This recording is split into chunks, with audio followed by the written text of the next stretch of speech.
Some believe that the first mutant was born thousands of years ago. He was some kind of god, and he's going to rise again. You are all my children, and you're lost because you follow blind leaders.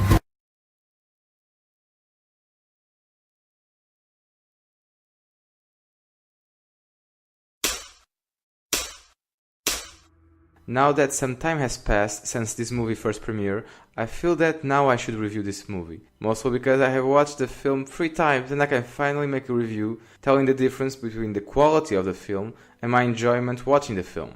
And since I think there aren't any outraged X-Men fanboys that would just insult anyone that criticizes their favorite movies, at least in the way Marvel and DC fanboys lash out, this is the perfect time to tell my opinion on a not so great movie. So let's talk about X-Men Apocalypse. X-Men Apocalypse is a follow-up to X-Men Days of Future Past. This movie continues the story left in some sort of ambiguous ending by Days of Future Past. The movie takes place in the 80s when an ancient mutant, Apocalypse, who believes to be the rightful ruler of Earth due to the fact that he has a lot of superpowers, suddenly wakes up after being trapped underground for thousands of years. Immediately after waking up, Apocalypse realizes that Earth is no longer controlled by the strongest. Now it belongs to the weak, and probably so in the future.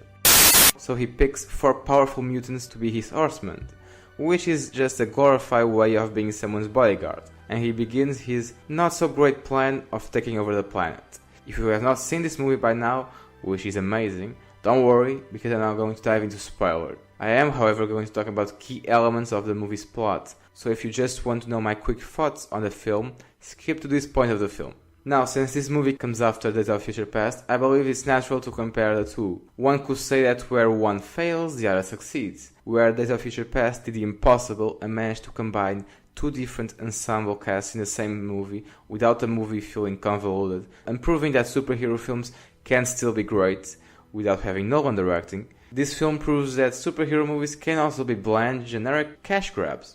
The movie comes off as a rushed product, something Fox had being developed in their factory, and with the success of Days of Future Past, and with the threat of more MCU and DCEU films to come, Fox put a rush order and demanded that this film be released now. And the fact that they let critics see this film earlier without any sort of embargo just proves how clueless they are as to the quality of their films. At least Warner Brothers were aware of how not so great BVS and Suicide Squad were. Not every element of this film is a total waste. The performances of both Fassbender and Oscar Isaac were fantastic. They were basically the only aspects of their characters that kept me interested in the story. That and their superpowers. It's always fun seeing superpowers. However, in this film there was an excessive use of so many different powers that rely on CGI, and the whole thing just felt like a video game. The camera work during some of this action sequence was so fast that it was physically impossible to see what was happening, and that just magnified the feeling of falsehood. And this wasn't just a problem I had watching the film twice in the cinema. Watching the movie in a smaller screen, the problem is still there. Now, I did say I watched this movie twice. Yeah, that's right. I did pay to watch this custom product twice. Because of 2 reasons. Number 1, I enjoy all the action sequences. Even the ones where I had no fucking clue what was happening or why. And I enjoy especially the one with Quicksilver, which, by the way, I'm 100% positive that was put in there like a last minute request by Fox, given the positive reaction to the first sequence with Quicksilver in the previous film. And number 2, this music.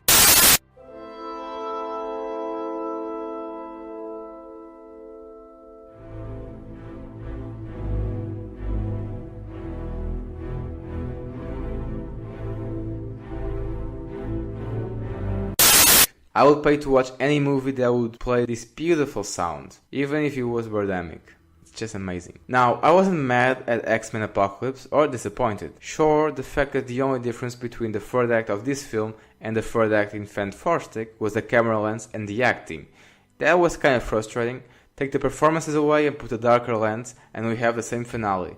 Let's talk about the characters themselves. First of all, Mystique didn't need to be in the film. Her character was a mere plot device to move along the story, and Jennifer Lawrence's performances was more on the lines, Please kill me now. I have so many more important films to make with David O. Russell than to act in this piece of shit. Magneto and Professor X were a conundrum. They go through changes in the movie, at least one of them, but as soon as another movie begins, it's like nothing happened. Literally, Magneto starts this film alone, well, with his family, but yeah. Magneto starts this film alone and ends the film alone, which is surprising after what he did in the film. Professor X starts the film teaching students, and guess what he does in the end?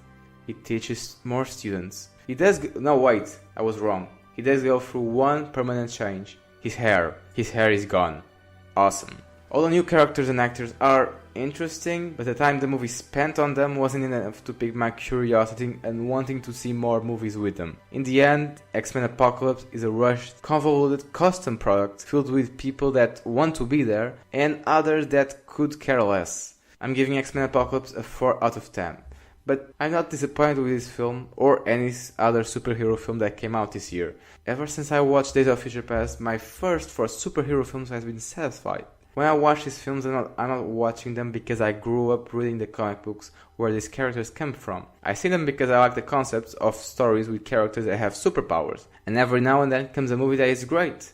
But my dream was always seeing a movie where people with superpowers would fight Terminators. And that's essentially Days of Future Past. So, there you have it, my dream came true. Even objectively, I can say that it's a pretty damn good film. But subjectively, it's probably my favorite superhero film because, you know, it's what I wanted from these films. If you are watching this review trying to understand whether or not you should see the X-Men Apocalypse, then let me tell you. Save the money you have now because this fall we're going to have much better and more interesting movies to spend the money on. Thanks for watching this review and don't forget to subscribe.